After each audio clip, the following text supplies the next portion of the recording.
Hello guys! Nandito kami ngayon sa iskihan at titingnan namin ang kaganapan dito ngayong araw na ito na Family Day. So ayun nga guys, nagpunta kami dito para tingnan sana kung may ice skating dito. Kaso mawala kasi yun talaga yung hinahanap namin. Ngayon nga pala guys ay Family Day at dito sa Canada kapag ganitong Family Day ay hindi mo na kailangang mag-rent ng mga pang-ski, yung mga equipment na ginagamit. Snowboarding at saka kapag gusto mong mag-ice skating, hindi mo kailangang mag-rent kapag ganitong panahon. At ayun nga guys, tiningnan muna namin ang paligid kung makakapag-ski ba kami dito. At dahil nga guys, ang hinahanap namin ay ice skating at wala siya dito sa napuntahan namin. Akala kasi namin meron dito, hindi namin masyadong na-search kung meron nga ba o wala.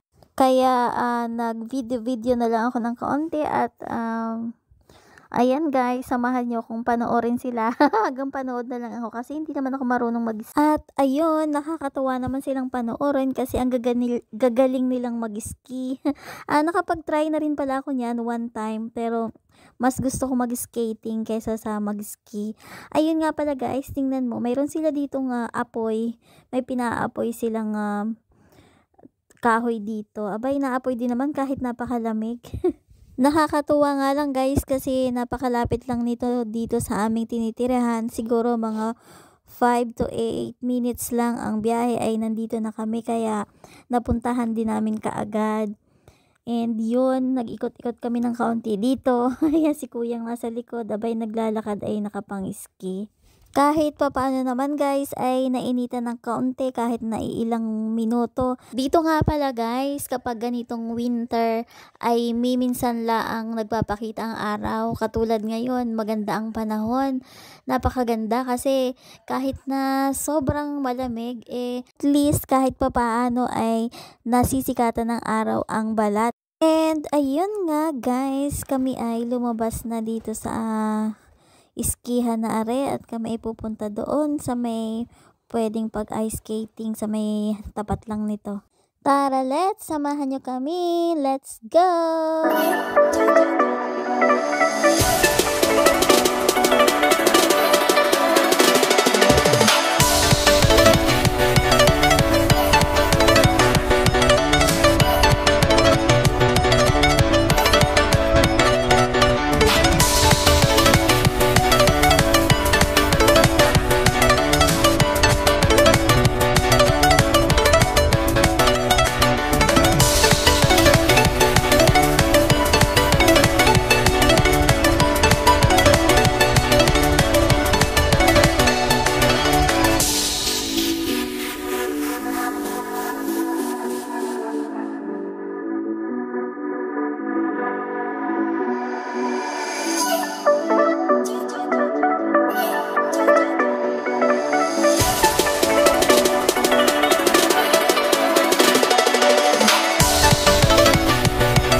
Ayun guys, nagpunta nga kami doon sa may indoor ice skating kaso ay may oras lang yung public ice skating. So, hindi pa rin kami nakapag-ice skating kasi mamaya pang 6:30 yata, ganun, medyo late na. Kaya kami ay nagpunta na lamang sa aming paboritong sushihan at kumain na lamang. So, yun lang guys for today's video. Thank you for watching and don't forget to subscribe my YouTube channel.